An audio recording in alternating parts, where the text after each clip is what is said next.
7-2. Sometimes a scoreline just stops you dead in your tracks. And this is one of them. An absolute demolition on the biggest stage. So the only question is, how on earth did this happen? So, that's what we're going to do. We're going to break down the anatomy of this Champions League collapse. We're diving into how a match that kicked off as this breathtaking thriller somehow ended as a historic rout. And the crazy part? It all happened in the space of one shocking half of football.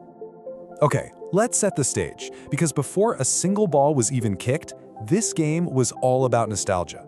There was this real, powerful sense of hope in the air, and it was all inspired by a classic match from way back. You see, the mindset coming into this was so important.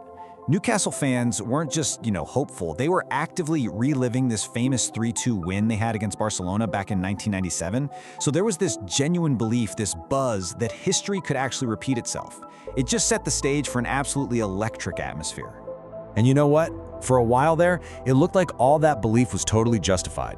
That first 45 minutes, it wasn't just competitive. It was one of the most frantic, extraordinary halves of European football you'll see. Period. I mean, the action was just relentless. Rafinha scores early for Barca, but only 9 minutes later, boom, Anthony Elanga levels it for Newcastle. Barca hits back almost right away, but then Elanga, who was having the half of his life, equalizes again. It was incredible. For pretty much the entire half, Newcastle was going toe-to-toe, matching them blow for blow. And then came the moment that changed everything.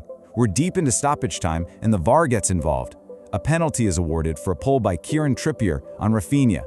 Lamine Yamal steps up, slots it home, and just like that, Barcelona have a 3-2 lead right at the break. That single moment, it completely flipped the script. I mean, look at this. This right here is the whole story in just 2 snapshots. Halftime, it's a 3-2 nail-biter, a truly epic contest. Full-time, it's a 7-2 historic collapse. It's almost hard to believe you're looking at the same game. So that brings us to the second half, the collapse. What Newcastle desperately needed was a perfect start after the break. What they got was, well, the exact opposite. The floodgates just opened. It began almost immediately. Just 6 minutes after the restart, Fermin Lopez makes it 4-2. 5 minutes later, Lewandowski scores. 5 minutes after that, he grabs another one, and then Rafinha pounces on a mistake to make it 7. Think about that. In just over 20 minutes, it went from a tight game to a rapid, ruthless dismantling. The quote really says it all, doesn't it? For 45 minutes, they were matching one of the best teams in Europe blow for blow. But by the end, they were exiting the competition with a whimper. Just a painful, painful end to a campaign that honestly had so much promise. All right, now let's zoom in a bit. Because in a game with a scoreline this crazy, you're always going to find these incredible stories of individual triumph and total despair. And for Newcastle defender Malik Theo, it was a really tough night at the office. I mean, the stats here paint a pretty grim picture. He was struggling in the air and, most critically, made an error that led directly to a Barcelona goal. And of course, the fan reaction online was immediate. And it was harsh. This comment kind of sums it all up. This frustration that a player who'd been so solid all season just had an absolute shocker on the biggest stage of all. But here's the crazy contrast of the night.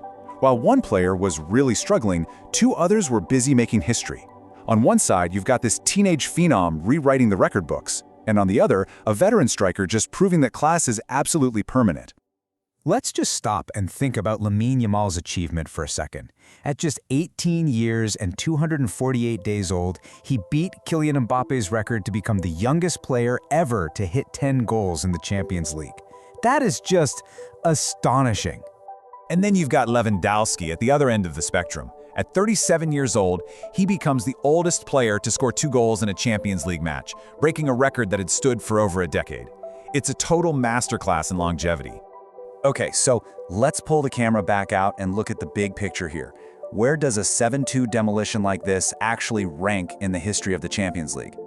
Well, with 9 total goals, this match lands right up there among the highest scoring games in the modern era of the competition. It's not the all-time record, but it is a massive outlier, a game that fans are going to be talking about for years and years. And yeah, there's another bit of history here, but it's one Newcastle really won't want to be a part of. They now share the unwanted record for the most goals ever conceded by an English team in a European game.